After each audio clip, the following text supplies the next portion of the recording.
சமூக வலைதளங்களில் தற்போது வேகமாக பரவி வரும் ஒரு வீடியோ ஸ்ரீபெரும்புதூரின் வளர்ச்சி குறித்து மீண்டும் கவனம் திரும்பியுள்ளது. தொழிற்சாலைகள் மற்றும் பெரிய நிறுவனங்கள் வந்த பிறகு அப்பகுதியில் ஏற்பட்டுள்ள மாற்றங்கள் குறித்து அந்த காணொலியில் பொதுமக்கள் தங்களது அனுபவங்களை பகிர்ந்துள்ளனர். வீடியோவில் பேசிய வியாபாரிகள் மற்றும் உள்ளூர் மக்கள் வேலைவாய்ப்புகள் அதிகரித்ததுடன் சிறு வணிகங்களும் வளர்ச்சியடைந்துள்ளதாக தெரிவித்துள்ளனர். மேலும் மக்கள் நடமாட்டம் மற்றும் வர்த்தக செயல்பாடுகள் அதிகரித்ததால் பொருளாதார சூழலிலும் முன்னேற்றம் ஏற்பட்டுள்ளதாக அவர்கள் கூறியுள்ளனர். இந்த காணொலி தற்பொழுது இணையத்தில் அதிகம் பகிரப்பட்டு வரும் நிலையில் ஒரு பகுதியின் வளர்ச்சியில் தொழில் முதலீடுகள் மற்றும் தொழிற்சாலைகளின் பங்கு குறித்து பலரும் தங்களது கருத்துக்களை பதிவிட்டு வருகின்றனர்.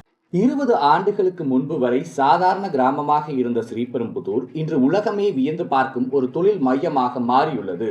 டெல், ஹூண்டாய், சாம்சங் போன்ற பெரு நிறுவனங்கள் ஸ்ரீபெரும்புதூருக்கு வந்த பிறகு அங்கிருக்கும் தேநீர் கடைக்காரர் முதல் ஆட்டோ ஓட்டுநர் வரை அனைவரது வாழ்விலும் பல மாற்றங்களை ஏற்படுத்தியுள்ளது. கம்பெனி எல்லாமே இருக்கிறதுனால ஒரு அளவுக்கு பரவாயில்ல, வியாபாரம் எல்லாம். இங்கேருந்து கடை வச்சு ஒரு 15 வருஷம் ஆகும். என் பேர் ஜெயராமன். நான் சுங்காச்சத்துல தான் இருக்கேன். நான் 25 வருஷமா ஆட்டோ ஓட்டிட்டு இருக்கேன். முன்னெல்லாம் பார்த்தீங்கன்னா ஒரு நாளைக்கு என்னோட வருமானம் 300லேருந்து 400 வரைக்கும் கிடச்சிட்டு இருந்தது. இந்த சாம்சங் போன்ற பெருநிறுவனம் இங்கே வந்துலேருந்து எங்களுக்கு ஒரு நாளைக்கு 2000லேருந்து 3000 வரைக்கும் வருமானம் கிடைக்குது. என் பேர் கோமதி. நாங்கள் காஞ்சிபுரத்தில் ஒரு விவசாயம் பண்ணுற கிராமத்துலேருந்து வந்திருக்கோம். இங்கே 10 வருஷமா ஒரு சில கம்பெனிங்களாம் வந்திருந்தது. ப்ரைவேட் கம்பெனி, அந்த ஹோண்டாய் கம்பெனி, சாம்சங்கு, இந்த மாதிரி கம்பெனிங்களாம் வந்ததுனால கொஞ்சம் ஜனத்தொகை நடமாட்டம் இருந்ததுனால கொஞ்சம் பழங்கள்லாம் விற்கிறதுக்கு அதிகமாக எங்களுக்கு லாபம் கிடைச்சிது. என் பேர் செல்வம். நான் ஸ்ரீபெரும்புதூரில் மெக்கானிக் கடை வச்சுருக்கேன். பைக், லாரி, பஸ் எல்லாம் பஞ்சர் போட்டிருந்தேன். 10 வருஷம் முன்னாடிலாம் ஆள் நடமாட்டம்லாம் எதுவுமே இல்லை. வருமானம் ரொம்ப கம்மி. சாம்சங் மாதிரி நிறைய கம்பெனி இங்கே வரவே ஆள் நடமாட்டம் அதிகமாக இருக்குது. பைக்கு, கார் எல்லாம் நிறைய வருது. இப்போது நான் ரிப்பேர் பண்ணுறேன். பெரு நிறுவனங்களின் வருகைக்கு பிறகு தங்கள் வாழ்வாதாரம் முன்னேறியுள்ளதாக உள்ளூர் வாசிகள் தெரிவிக்கின்றனர். என் பேர் ஷேக் மொய்தீன். நான் இங்கே ஸ்ரீபெரும்புதூர் மாம்பாக்கம் சிப்காட்டில் பிரியாணி கடை வச்சுருக்கேன். இங்கே மேக்ஸிமம் டிரைவர்ஸு, அப்புறம் கம்பெனி எம்ப்ளாயிஸு இவங்களாம் நம்மகிட்ட சாப்பிடுவாங்க. மேக்ஸிமம் 2 to 2:30 வரைக்கும் பிரியாணி ஃபினிஷ் ஆகிடும். இங்கே பிரியாணி போடுறது இப்போ ஃபர்ஸ்ட்டை விட இப்போ கம்பெனிஸ் அதிகமானதுனால இங்கே பிரியாணி சேல் கொஞ்சம் நல்லா இன்க்ரீமெண்ட்டில் இருக்குது.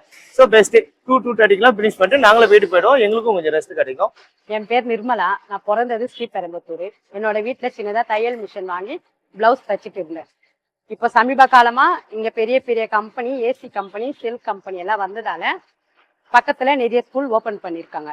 அதனால் நிறைய யூனிஃபார்ம் ஆர்டர் வந்ததால் அந்த வருமானத்தை வச்சு என்னோட குடும்பத்தை நான் பார்த்துக்கிறேன். வணக்கம், என் பேர் முத்து. நான் இங்கே ஸ்ரீபெரும்புதூர் சிப்காட்டில் இருங்காட்டுக்கோட்டையில் ஒர்க் பண்ணிக்கிட்டு இருக்கேன். இப்போ சிப்காட் வந்த பிறகு பார்த்தீங்கன்னா நிறைய வேலை வாய்ப்பு கிடைச்சிருக்கு. இதில் என்னென்னு பார்த்தீங்கன்னா இந்த சைடு எங்களுக்கு தெரிஞ்சது இருங்காட்டுக்கோட்டை சிப்காட் தான். ஆனால் நிறைய சிப்காட் இருக்குது, நிறைய கம்பெனிகள் வந்திருக்கு. இதில் வீடு வாடகைக்கு விட்டுக்கிட்டு இருக்காங்க. நிறைய பேர் கடைகள் வாடகைக்கு விட்டுக்கிட்டு இருக்காங்க. காலையில் வியாபாரம், ஈவினிங் வியாபாரம்னு நிறைய இருக்குது. இதில் நிறைய வளர்ச்சி பெற்றிருக்கு. இதனால் சாலைகளும் விரிவாக்கம் பண்ணியிருக்காங்க. கம்பெனிகள் வந்ததுனால சாலைகளும் விரிவாக்கம் பண்ணியிருக்காங்க. மற்றபடி வளர்ச்சி இல்லாத ஊர்களில் கம்பெனிக்காரங்கள்லாம் அவங்களே முன் தண்ணி, நல்ல குடிநீர் வசதி அமைச்சு தர்றது, குளங்களை தூர்வாரி கொடுக்கறது, பள்ளிக்கூடம் இல்லைன்னா ஏதாச்சும் பள்ளிக்கூடங்கள் கட்டி தர்றது, வகுப்பறைகள், இந்த மாதிரிலாம் பண்ணுறாங்க. புள்ளி விவரங்கள் சொல்வதை காட்டிலும் மக்களின் புன்னகைதான் உண்மையான வளர்ச்சிக்கு சாட்சி. சாம்சங், ஹூண்டாய் போன்ற பெரு நிறுவனங்கள் ஒரு ஊருக்கு வரும்போது அது வெறும் தொழிற்சாலையாக மட்டுமல்லாமல் ஒரு சமூகத்தின் வாழ்வாதாரமாக எப்படி மாறுகிறது என்பதற்கு ஸ்ரீபெரும்புதூர் ஒரு சிறந்த உதாரணம்.